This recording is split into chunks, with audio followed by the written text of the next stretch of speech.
Hello everyone, I'm going to run you through a couple of different ways you can create a meeting in Zoom. So I have Zoom here in my dock. I'm going to open it. Just please note that I am working with the Zoom application. I am not using the web-based Zoom. So immediately you'll see your home screen for Zoom, and if you'd like to create a meeting, you can simply schedule one like so. You can give it a name, you can give it a time, date, and it's going to remind you, of course, Zoom calls are limited to 40 minutes, and we'll discuss that in a moment.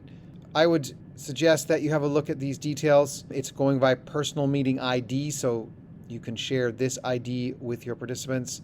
The waiting room is automatically enabled. There is automatically a passcode enabled, and participants will begin, and the host will begin with the video off. It's going to want you to put it in your calendar. For the moment, I'm going to default to other calendars. That way it's not going to ask me to open up my Google Calendar and make a connection. I'm going to say save. It's going to schedule my meeting, and this is what the invitation looks like. You can then copy that invitation and you can put it into an email or wherever you would like to share that meeting information. And then you can say close. Then, of course, any meeting will appear right here in this box. You can also see where your meetings are by clicking meeting. I have scheduled a meeting right here. If you would like to schedule individual meetings for every single meeting that you would like to do, you can do so. However, you may want to consider using your personal meeting ID. This is a little bit different. However, this will be a meeting room that is always available. And all you have to do is share the personal meeting ID available right there. You can have a look at what that invitation looks like by clicking here. This is what the invitation would look like.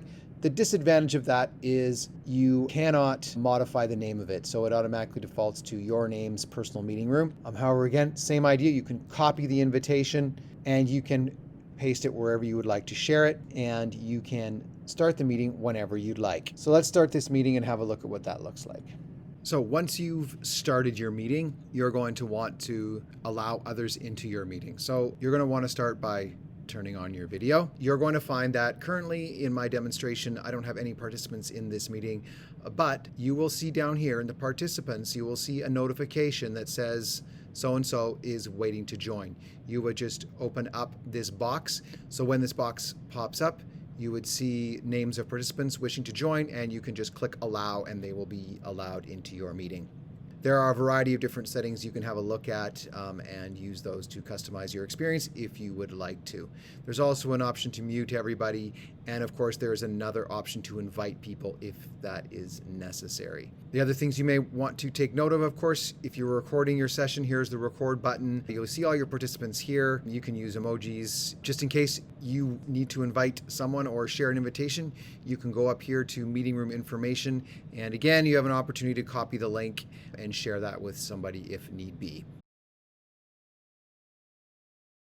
Now, how do we get around our 40-minute limit? So if you are running parent-teacher conferences, you are going to have this meeting open and parents are going to have the meeting ID and they can ask to join whenever they like or at the time that you've asked them to. What you should do if you know that your meeting time is around 40 minutes and you're getting close to that 40-minute limit, you can simply do this to reset your time.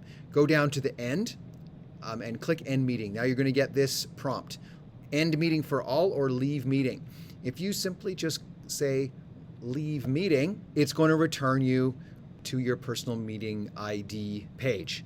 Now, you have stopped the meeting. You know that there's parents out there and they're still waiting to get in. You can just say start again, enable your video, and you can let the next parent in, and you will have reset yourself for 40 minutes. So that's the workaround there.